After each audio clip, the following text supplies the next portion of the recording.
പറഞ്ഞ വാക്ക് പാലിച്ച് UDF സർക്കാരിന്റെ ആദ്യ മന്ത്രിസഭായോഗം. KSRTC ബസ്സിൽ അടുത്ത മാസം 15 മുതൽ സ്ത്രീകൾക്ക് സൗജന്യ യാത്ര. ആശാവർക്കർമാരുടെ ഓണറേറിയം 3000 രൂപ വർദ്ധിപ്പിച്ചു. അംഗനവാടി ടീച്ചർമാർക്കും ഹെൽപ്പർമാർക്കും പ്രീ പ്രൈമറി അധ്യാപകർക്കും ആയമാർക്കും പാചക തൊഴിലാളികൾക്കും 1000 രൂപ വീതം കൂട്ടി. വയോജനങ്ങൾക്കായി പ്രത്യേക വകുപ്പ് രൂപീകരിക്കാനും മന്ത്രിസഭായോഗം തീരുമാനിച്ചു. പ്രധാനം വാക്ക് പറയുമ്പോൾ മറന്നുപോലെ ഭയങ്കര എളുപ്പമാണ്. പക്ഷേ വിശ്വാസ്യത എന്ന് പറയുന്നത് ഏറ്റവും പ്രധാനപ്പെട്ട ഒരു കാര്യമാണ്. ഒരു പതിറ്റാണ്ടുകാലം പ്രതിപക്ഷത്തിരുന്ന UDF സർക്കാർ ഭരണത്തിലേറിയ ശേഷം ആദ്യം നടപ്പാക്കുന്നത് ജനക്ഷേമ വാഗ്ദാനങ്ങൾ. പ്രകടന പത്രികയിലെ ഏറ്റവും ആകർഷണവും ഏറെ ആകാംക്ഷയോടെ കാത്തിരുന്നതുമായ സ്ത്രീകളുടെ സൗജന്യയാത്ര തന്നെയായിരുന്നു സർക്കാരിന്റെ ആദ്യ തീരുമാനം.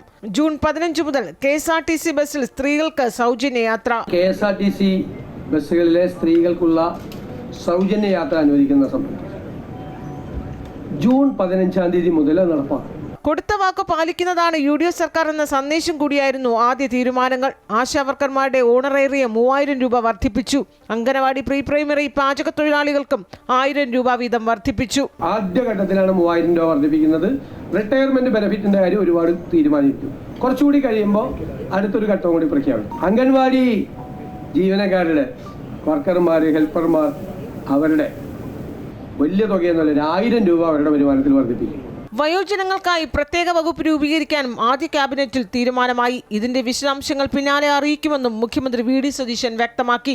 അമൃത ന്യൂസ്, തിരുവനന്തപുരം.